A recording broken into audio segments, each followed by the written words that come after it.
बिस्मिल्लाहिर्रहमानिर्रहीम। अस्सलाम वालेकुम नाजरीन, आप देख रहे हैं हमारा यूट्यूब चैनल और मैं हूं आपका होस्ट मोहम्मद वकास। नाजरीन, चेयरमैन इमरान खान साहब ने पीटीआई के अंदर जो टिकट्स तकसीम की थी उनके अंदर यू टर्न का हक वो महफूज रखते थे, जिसका हमें इदराक नहीं था। अक्सर सीटों के ऊपर जो है वो टिकट्स रिवाइज किए गए, एक बंदे से लेके दूसरे को दिए गए। भलवाल के अंदर पीपी 73 के ऊपर जो टिकट दिया गया वो अपने मलिक खालिदाद पटियाल साहब को दिया गया था, लेकिन अब उनसे लेके चौधरी सहेल अख्तर गुज्जर साहब को दिया गया। उसके ऊपर भी बड़ी मीम्स बनी हुई है कि पंजाब के अंदर 58 टिकटें जो हैं वो गुजरों को दी गई हैं। तो खान साहब गालिबन को गुजरों का लश्कर लेके आगे आना चाह रहे हैं। और इसके अलावा बात तो आई करनी थी पीपी 68 के ऊपर, जो वहाँ पे टीपू रंजा साहब के एक ब्लॉग से बात स्टार्ट हुई। उनकी चंद फैमिली के साथ एक एफिलिएशन थी, उस एफिलिएशन की बुनियाद के ऊपर जो है वो उन्होंने एक ब्लॉग कर दिया और उसके बाद फिर पूरी मंडी बहाउद्दीन की क़यादत जो है वो खड़ी हो गई और फिर उसके ऊपर कानून तशनी और मसले मसाइल। तो सबसे पहले पीपी 73 के ऊपर बात कर लेते हैं। पीपी 73 का टिकट जो है वो मलिक खालिदाद पटियाल साहब को दिया गया था। उसके हवाले से मैंने पहले भी बात की कि वो बड़ा बैलेंस किस्म का टिकट था, क्योंकि लास्ट टाइम भी उन्होंने पीपी 73 से जो है वो उन्होंने कॉन्टेस्ट किया, पीपी 73 से पीटीआई की जानिब से। उससे पिछला इलेक्शन जो है वो कॉन्टेस्ट किया था अपने नासिर वड़ाई साहब ने, दोनों ने लूज किया। नासिर वड़ाई साहब ने तकरीबन 11,000 वोट लिए थे। उस वक्त पीटीआई की इतनी हवा भी नहीं थी। लास्ट टाइम पटियाल साहब ने तकरीबन 30,000 वोट लिए और बड़ा अच्छा वोट बैंक वो गेन कर गए थे इस दफ़ा। उसके बाद लास्ट टाइम जो सहेल अख्तर गुज्जर साहब है, इन्होंने इलेक्शन कॉन्टेस्ट किया था आज़ाद हैसियत में और 17,000 वोट लिए थे इन्होंने। इस दफ़ा बलवाल से तकरीबन 5 से 6 लोग उम्मीदवार थे पीटीआई की तरफ से। उन 5-6 लोगों में से जो है वो मेरे ख्याल में अगर हायरार्की देखी जाए तो 3 बंदे जो हैं वो बेस्ट। शुएब अहमद बसरा साहब हैं। बसरा फैमिली पीटीआई के साथ 90s से है, यानी कि उनका 24-25 साल पुराना रिश्ता है इस पार्टी से। जब इस पार्टी को कोई नहीं जानता था, जब इमरान खान साहब भी कुछ भी नहीं थे सियासत के अंदर, तो वो उस वक्त से इसके साथ थे। तो दूसरा नंबर नासिर वड़ाई साहब का बनता है। जब 2013 में पीटीआई का कोई भी बंदा टिकट लेने को तैयार नहीं था, और मुझे बड़ी अच्छी तरह याद है कि जमात इस्लामी के एक कैंप में यासर फुरकान साहब गए थे और उन्होंने कहा कि हमारी तरफ से किसी ने एनए के लिए एनए 64 उस वक्त हुआ करता था कि उसके लिए किसी ने टिकट जमा नहीं करवाया, कागजात नामजदगी जमा नहीं करवाए, तो मैंने करवा दी है, तो आप मुझे सपोर्ट करें, मैं आपको सपोर्ट करता हूँ।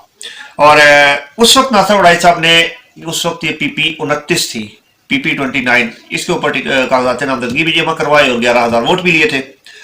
और उसके बाद 2018 में ये टिकट खालिदाद पटियाल साहब के पास चला गया नदीम अफजल चंद साहब की वसातत से। फिर नदीम अफजल चंद साहब वापस पीपल्स पार्टी में आ गए, उनके भुट्टो जिंदा हो गया और पीटीआई के जो हैं अपने खालिदाद पटियाल साहब आज तक उसी में थे और अब उनको टिकट दे के बाद में ले लिया गया। नाज़रीन, मेरे ख्याल में ये एक बड़ी जाती है कि आप एक कैंडिडेट को टिकट देते हैं फिर उससे वापस लेके दूसरे को दे देते हैं।